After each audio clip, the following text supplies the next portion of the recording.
Students, मैं doctor Vaishali Devpura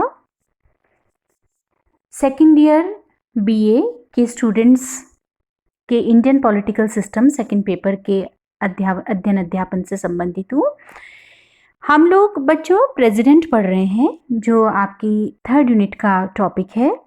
और इससे पहले की क्लास में हमने राष्ट्रपति को जो शक्तियाँ भारतीय संविधान द्वारा दी गई है उनका अध्ययन किया था, सामान्यकालीन शक्तियों का।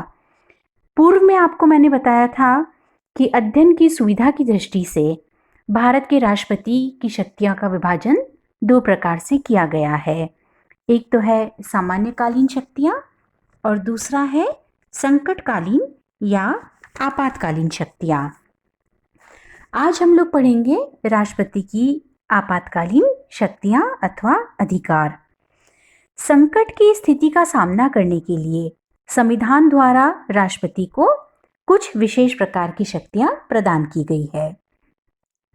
राष्ट्रपति की ये जो शक्तियां हैं आपातकालीन, ये कई बार चर्चा का विषय रही है, संशोधन परिवर्तन का विषय रही है।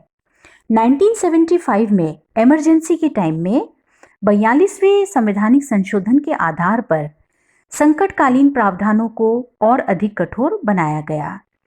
लेकिन आपातकाल में संकटकालीन प्रावधानों का जिस प्रकार से दुरुपयोग हुआ, उससे इन प्रावधानों के विरुद्ध प्रतिक्रिया उत्पन्न होना नितांत स्वाभाविक था। इसके अतिरिक्त 1977 में सत्तारूढ़ जनता पार्टी संविधान के संकटकालीन प्रावधानों में कुछ परिवर्तनों के लिए वचनबद्ध थी, जिससे कि वर्तमान या भविष्य के शासक वर्ग द्वारा इनका दुरुपयोग न किया जा सके। इस दृष्टि से 44वें संवैधानिक संशोधन द्वारा भी कुछ महत्वपूर्ण व्यवस्थाएं की गई। भारत का संविधान का अनुच्छेद 352 युद्ध, बाहरी आक्रमण या सशस्त्र विद्रोह की स्थिति से संबंधित संकटकालीन व्यवस्था से संबंधित है।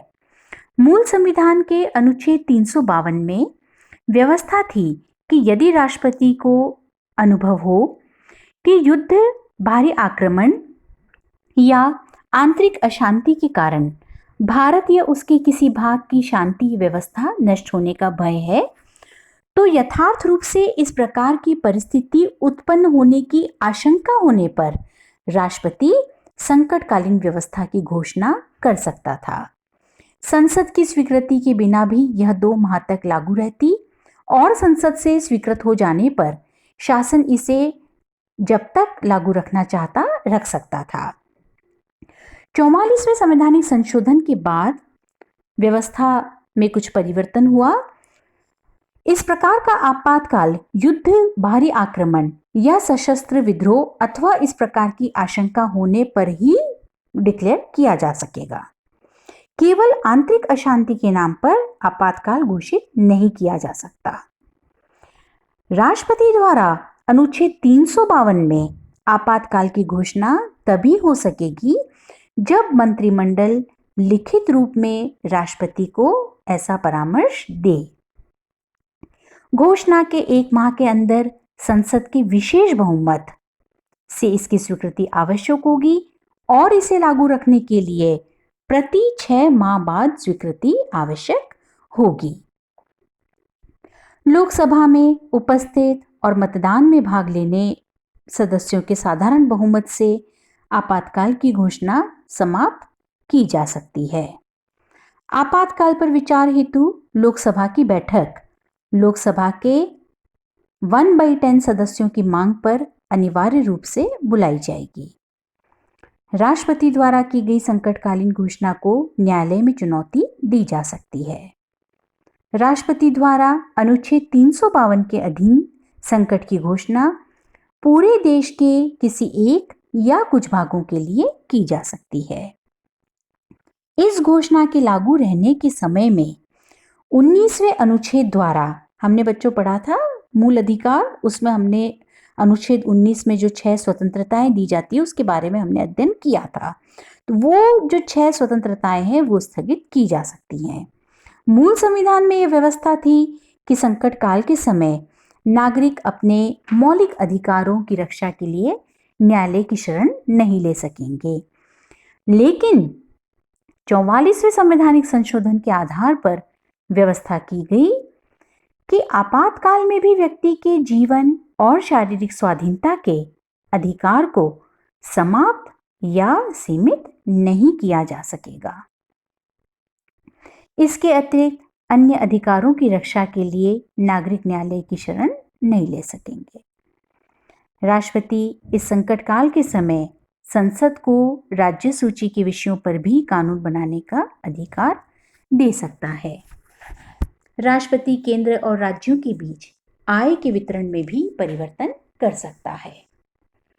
अनुच्छेद 352 के अंतर्गत 1962 में भारत पर चीन, 1971 में भारत पर पाकिस्तान का आक्रमण और 1975 में संकट काल की घोषणा की गई है।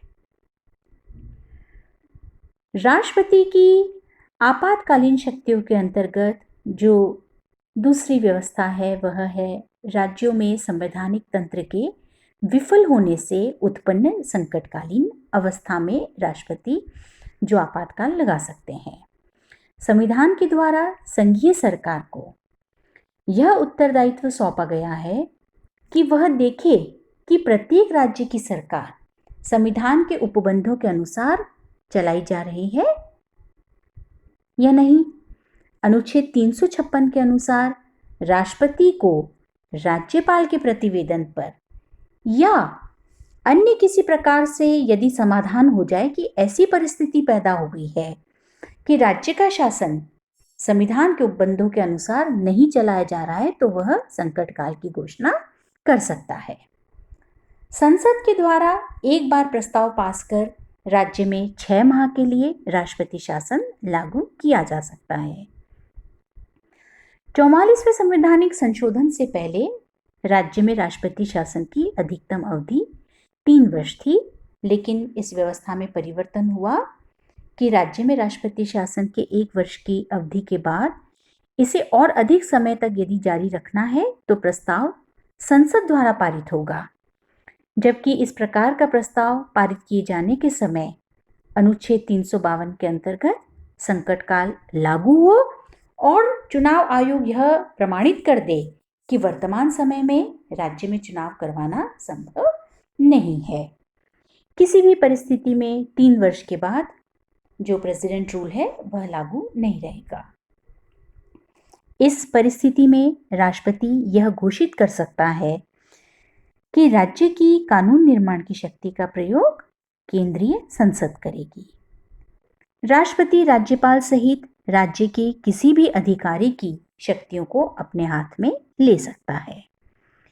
वह घोषणा के उद्देश्यों की पूर्ति के लिए उच्च न्यायालय की शक्ति को छोड़कर अन्य समस्त शक्ति अपने हाथ में ले सकता है। जब लोकसभा की बैठक नहीं हो रही हो उस समय राष्ट्रपति राज्य की संचित निधि में से व्यय का आदेश दे सकता है और राष्ट्रपति के द्वारा अध्यादेश जारी किए जा सकते हैं। संकट की अवधि में अनुच्छेद 19 के द्वारा जो स्वतंत्रताएं दी गई है उन पर रोक लगाई जा सकती है। संविधान लागू होने के बाद से अब तक कई बार 100 से भी अधिक बार अनुच्छेद 356 के अधीन संकट काल घोषित किया जा चुका है। राष्ट्रपति की आपातकालीन शक्तियों के अंतर्गत बच्चों जो हम पढ़ते हैं, जो तीसरी जो व्यवस्था है वह वित्तीय संकट अनुच्छेद 360। राष्ट्रपति को जब विश्वास हो जाए कि ऐसी परिस्थितियां उत्पन्न हो गई है जिनसे भारत के वित्तीय स्थायित्व या साख को खतरा है, तो वह वित्तीय संकट की घोषणा कर सकता है। ऐसी घोषणा के लिए भी वही अवधि निर्धारित है जो हमने अनुच्छेद 352 में डिस्कस करी थी। इस अवधि में राष्ट्रपति को यह अधिकार होगा कि वह आर्थिक दृष्टिकोण से किसी भी राज्य सरकार को आदेश दे सकता है।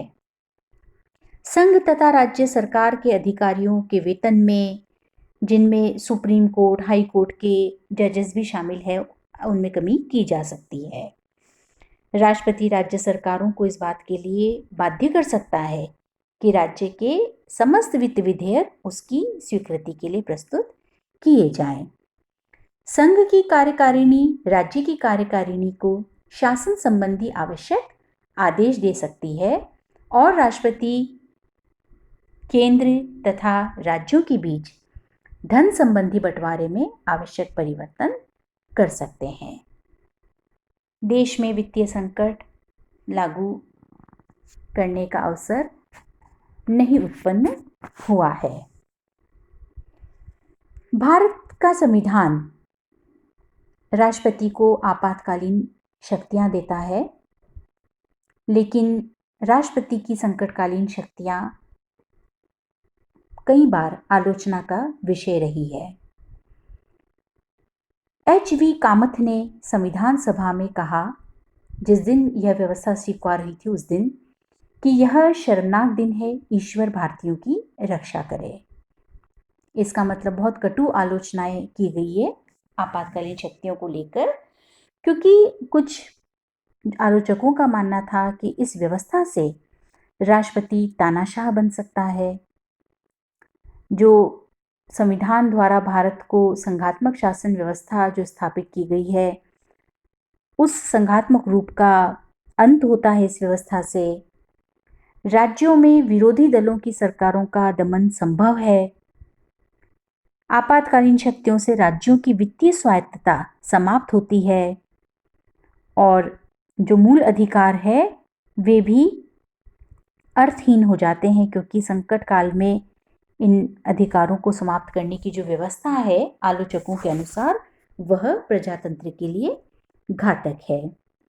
लेकिन इस बात से इनकार नहीं किया जा सकता कि जो आपातकालीन शक्तियां हैं राष्ट्रपति को, उनका अपना एक विशेष व्यवहारिक तर्क है उनके पक्ष में कि ये जो संकटकालीन उपबंध हैं, सबसे इम्पॉर्टेंट बात कि ये संवैधानिक उपबंध सामान्य परिस्थितियों के लिए नहीं है, केवल विशेष परिस्थितियों के लिए है।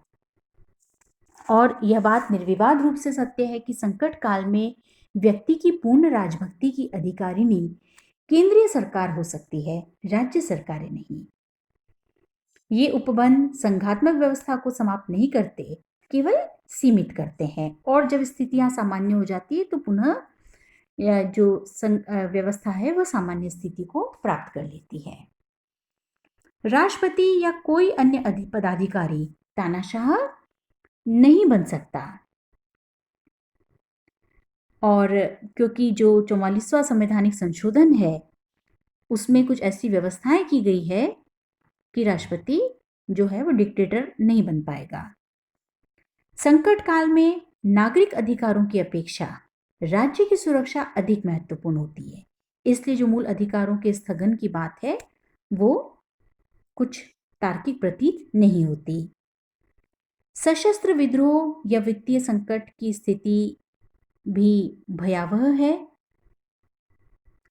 और जो संविधान में दिए गए जो संकटकालीन उपबंध हैं, यह मानना पड़ेगा कि जो राष्ट्र की स्वतंत्रता है, एकता है, प्रजातंत्र की रक्षा है, उसके लिए नितांत आवश्यक है। यह बात सही है कि 1975 में आपातकाल में आपातकालीन शक्तियों का बहुत अधिक दुरुपयोग किया गया, और इसीलिए 44वें संवैधानिक संशोधन द्वारा ऐसी व्यवस्थाएं की गई कि भविष्य के शासक वर्ग जो है इनका दुरुपयोग न कर सके। तो इस प्रकार जो व्यवहारिक रूप से संकटकालीन शक्तियों के पक्ष में तर्क दिया जाता है कि क्यों ये जो व्यवस्थाएं हैं वे देश के लिए आवश्यक है। सिद्धांत और व्यवहार में देखा जाए यदि, तो भारत का राष्ट्रपति राज्य का संवैधानिक प्रधान ही है। भारत के राष्ट्रपति का पद लेकिन उतना कमजोर नहीं है जितना कि कई बार समझा गया है। राष्ट्रपति को भारत की राज्य व्यवस्था में एक प्रभावशाली और सर्वोच्च परामर्शदाता की स्थिति प्राप्त है। व्यवहार में राष्ट्रपति पद की स्थिति व्यवहारिक राजनीति के कुछ तथ्यों पर निर्भर करती है, जैसे कि सरकार का स्वरूप, जैसे अर्थात एक दल की सरकार है, मिलीजुली सरकार, शासन की संसद के दोनों सदनों, विशेषतया लोकसभा में स्थिति, राष्ट्रपति का व्यक्तित्व, राष्ट्रपति पद के संबंध में स्वयं राष्ट्रपति का दृष्टिकोण, प्रधानमंत्री का व्यक्तित्व, राष्ट्रपति और प्रधानमंत्री के आपसी संबंध, राष्ट्रीय जनमत की स्थिति आदि। तो ये कुछ तथ्य हैं जिन पर उनकी स्थिति जो है निर्भर करती है।